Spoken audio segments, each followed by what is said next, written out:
Eğitimin hayatı işte. Da küçüklükten beri arkadaşına, çevresine, büyüklerine, küçüklerine saygı ve sevgi gösteriyordu. Hatta mesela komşulardan sorabilir. Selim abi de biliyor. Çocukluğundan tut şeyine kadar yani tam üniversite 2. sınıfı bitirdi. Makine mühendisliğini. Oraya kadar çevresine, milletine falan çok bağlıydı. Dinine, vatanına, bayrağına. Zaten bayrağı ve vatanı için hatta İslam'ı için, Müslümanlar için sokağa çıktı. Daha doğrusu İslam elden gitmesin diye sokağa çıktı. Herhangi bir maddi beklenti olarak bu 259 şehidimiz yani sokağa maddi için çıkmadılar. Tam Cenab-ı Allah'ın yani üzerine çıktılar, vatanını, milletini, bayrağını ayak altına atmamak için sokağa çıktı ve seve seve bunlar canını vatan için feda ettiler. Zaten o 15 Temmuz'da denize gitmişti bir arkadaşıyla beraber ve bize söylememişti. Hani biz kızarız diye anne babasına bize söylemiş, küçük kardeşine demişti ben denize gideceğim ama anneme babama söylemeyin. Fakat gittiği herhangi bir şey de bizde gizlemiyordu. İkindi vakti geldi. Dedi valla ben denize gitmişim. Annesi dedi hadi ya boğulsaydı ne olacaktı dedi. Dedi valla işte gitmişim dedi ve dedi zaten erken ikindi vakti geldi. Dedi, denize girer girmez denize atlarken sol omuzunu acıtmıştı. Evet. Ve zaten hemen çıkıp geldi zaten. Kapıda gelirken de söyledi annesine. İşte ben denize gittim işte. Annen de dedi, annesiyle ona kızdı. Niye bize söylemeden gitti. Neyse düşünü şeyini aldı. Akşam zaten ağrısı çoktu. Hatta uçak yatağa uzandı falan. Annesi biraz krem falan sürdü sırtına falan.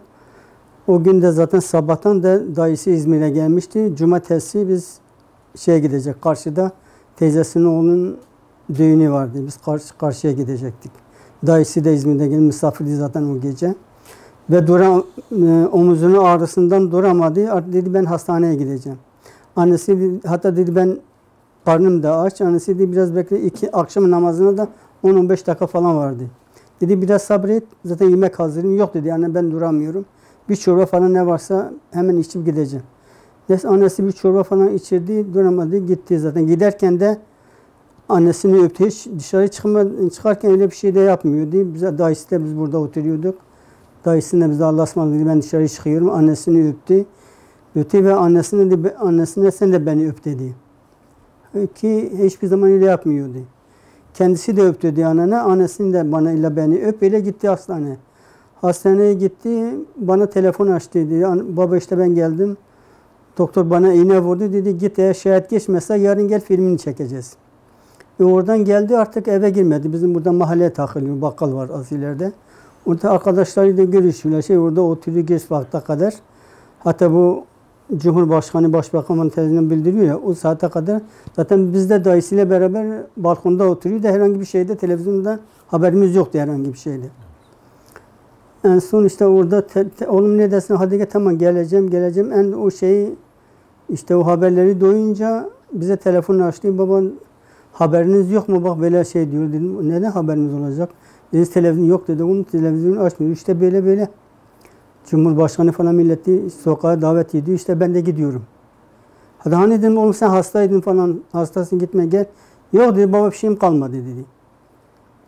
Ve orada tüm mahalle zaten bu Sütlüce'ye gidiyorlar. AK Parti ilçe binası var. Tüm halk oraya gidiyor. Yani bizim mahallenin halkı oraya gidiyor. Oraya gidiyor zaten biz hep orada saat 2-3'e kadar orada olduğunu biliyoruz. Ve orada gitmiş 12'den sonra arkadaşın bisikletine biniyor köprüye gidiyorlar.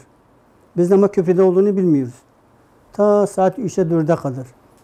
Ama durmadan yine telefon ediyorum. Nerede halk gidiyor, geliyor. Tamam, herhangi bir şey de yok.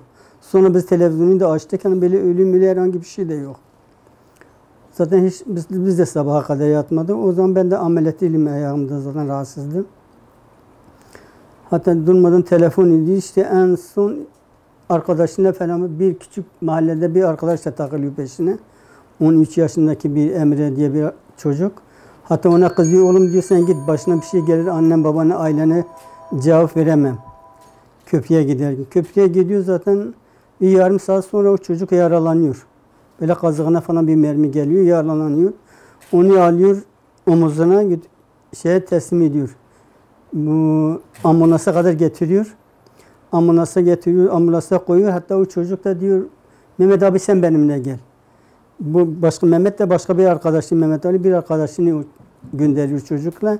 Çocuk da ağlıyor, diyor ben bunu tanımam, sen benimle gel. Yok diyor, oğlum sen git de benim daha işim bitmedi, benim işim var.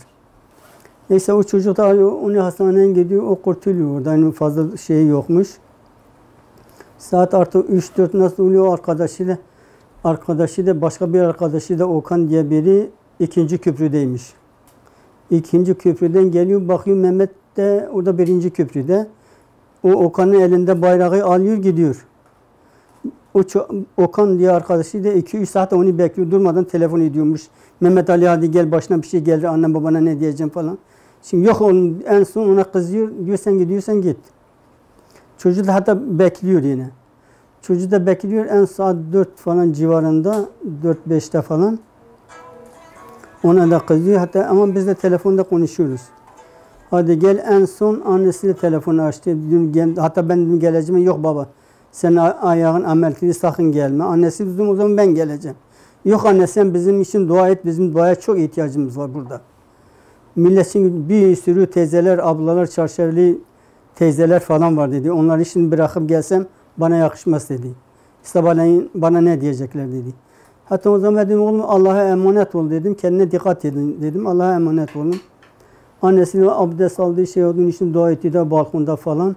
Hatta bir ara bu jet böyle alçak gittiğiyle sanki biz dedik bomba patladı falan. Hatta dükkan camları kaydı. Yani korktuk da ve o zaman da o kendisi bize telefon açtı Mehmet Ali. Telefon açtı annesine, anne sakın korkmayın, ses bombası attılar dedi. Sakın korkmayın, bomba falan değil. İşte o arada işte annesi tekrar dedi gel falan. Yok dedi anne ben gelemem. 3 defa tekrar dedi anne gelemem. Annesi dedi oğlum niye gelmiyorsun? Herkes gidenler geri geldi. Yok işte burada teyzeler, ablaları ben bırakıp gelsem sabahleyin bana korkak kedi derler. Ben gelemem dedi. Ve şarjım da yok dedi. Bana 2 tane şarjım var. Şarjım bitebilir dedi. Saat de o zaman yine gelmişti artık 4-4.30 falan.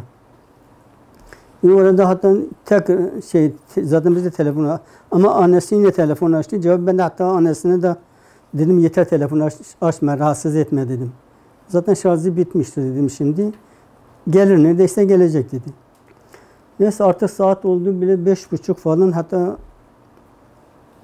kalktı televizyonun fişini de çekti. Annesi hatta çekti, bana dedi ayağın ağrıyor git yat. O arada ben de lavaboya gittim. Annesi de onun yatağını falan açtı. Dedi neredeyse şimdi gelir, çok yorulmuştur, gelir yatar. Ben lavaboya giderken benim telefonum çalıyor. Annesi bakıyor, yabancı numara. Yabancı numara alıyor diyor. Neyse kimsin sen diyor, ben Ramazan. 2 tane ikiz arkadaşı var bizim karşı sokakta. İsmi Ramazan. Ben bazen annesi babası köye giderken o da gidiyor onlarda kalıyordu. Burada yemek götürüyordu, veriyordu beraber. Kalıyor. Annesiyle zannetti. Demek Ramazan Mehmet Ali size mi geldi? Biz de annesiyle zannediyor ki belki hani bizi rahatsız etmesin diye gidiyor arkadaşlarına kalıyor. Yok dedi, Gülizar abla Mehmet Ali yaralanmış Şişli'de. Ben de lavaboda çıktım falan diyor. Vallahi işte Abdullah dedi böyle diyor, bu Ramazan böyle diyor. O zaman hatta annesiyle hiç ama öyle bir korku da bize gelmedi. Hani böyle yaralanma veya yani acı bir vurulma falan bizi de belki düşmüştür. Ya ayağı burkulmuştu ya öyle bir herhangi bir şey aklımıza gelmedi. Hatta annesi yok sen gelme dedi. Dayısı da buradaydı. Biz de gelelim. Yok. Dedi siz gelin ben gidip bakacağım da bakalım neresi size bildireceğim. Kapı önüne çıkarken bu ara şeyde bir daha telefon açtık o çocuğa. Hatta yine annesi açtı. Dedi Ramazan siz nerede gitmeyin beni de alın. Yok dedi Gülizar teyze Abdullah amca da evde yok mu? Beraber gelin. Biz gitmişiz. Neyse öyle gittik yine. Dışarı çıktı. Dışarıda çıktı ana caddede. Caddede hiçbir araba taksi bizi almıyor. Ta aşağı dereye indik. Orada bir taksiye bindik. Gittik. Çağlayan karakolun orada bu sefer çöp arabaları falan yolu kapatmışlar. Oradan indi bayağı Çağlayan adliyesinin oradan Çağlayan köprüsünün altına gittik. Oradan bir araba bulduk. Şişli et falan. Şişli et falan giderken orada sorduk falan yok dedi. Bile biri gelmemiş. Böyle biri gelmiş. Bizim bir tane komşu da orada zaten çalışıyor. Onu gördük, dedik. Hani bir Mehmet Ali falan gelmiş burada. Yok dedi, Mehmet Ali gelmemiş burada. Ya dedik işte arkadaşları söyledi falan, listeye baktık, şey ettik. Yok. Yok dedik ama bizi anahtar oradan aldı, bizi direktmen morga götürüyor. Morga götürdü. Hatta o alt bina bodrumlardan falan götürdü burada. Annesi de onu, sen bizi nereye götürüyorsun? Bu bodrumlarda neyse gitti, kapıyı açtı morgda. Gittik zaten baktık ettik. Ben bir tanesini zaten ona benzettim. Annesine dedim Mehmet Ali burada. Neyse o değildi. Annesi sonra dedi o değil. Bir daha çıktık yukarı, bir daha gittik Etfal'ın bu acil kısmına, güvenlik polislerinin olduğu yerde söylemiyorlar. Bir sefer kızdık onlara, ya dedik buraya gelmiş ama siz de diyorsunuz liste bizde. En son kızdık, bir tane sivil polis listeyi çıkarttı. Çıkarttı, tamam dedi, Mehmet Ali burada, tamam ismi var, buraya gelmiş. Kırmızı bölgede yani ağır olan bölge. Gittik oralara da baktık, acile tekrar hiçbir yerde yok.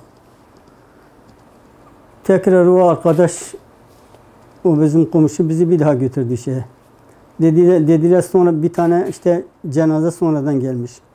Öyle dermez zaten ayağımızın bağı çıkıldı yani, annesi de ben de. Neyse bir de aynı o Bodrum'dan o gittik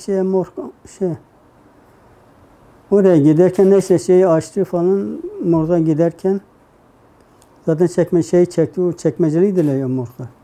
Zaten çekti, bile gördüm, baktım, görürken benim işim bile bir ferahladım yani, cenazeyi görürken dedim bu ölü değil. Çünkü gülüyordu yani, gülüyordu, zaten gülüyordu. Ben kendi kendime diyordum, Allah şükür yani, içimden diyorum. Dedim Mehmet Ali ölü değil. Ama bir de bakım üstünde durdum, ses yok. Fakat yüzünün elini bile, onun yüzüne sıvasladım, baktım soğumuş. Ondan sonra zaten kendimizi göremedik durum böyle. Ve tüm şehitlerimize de 259 şehitimize Allah'tan rahmet diliyorum. Cenab-ı Allah'tan rahmet diliyorum. Cenab-ı Allah hepsine Peygamber Efendimiz Aleyhisselatü Vesselam'a komşu eylesin. Bizleri de onların şefaatine nail eylesin. Ama Cenab-ı Allah bu zalimlere de hiçbir fırsat vermesin. Her türlü teröre, bu FETÖ'cülere Cenab-ı Allah hiçbir fırsat vermesin. Ve bu darbecileri de, bu büyük komutanları bir an önce onların idamını istiyoruz. Biz bari ölmeden önce onun idamını görsek belki gözümüz kapalı gitmez. Bizim de mesela bu Cumhurbaşkanımızdan tek temennimiz bunların idam edilmesini.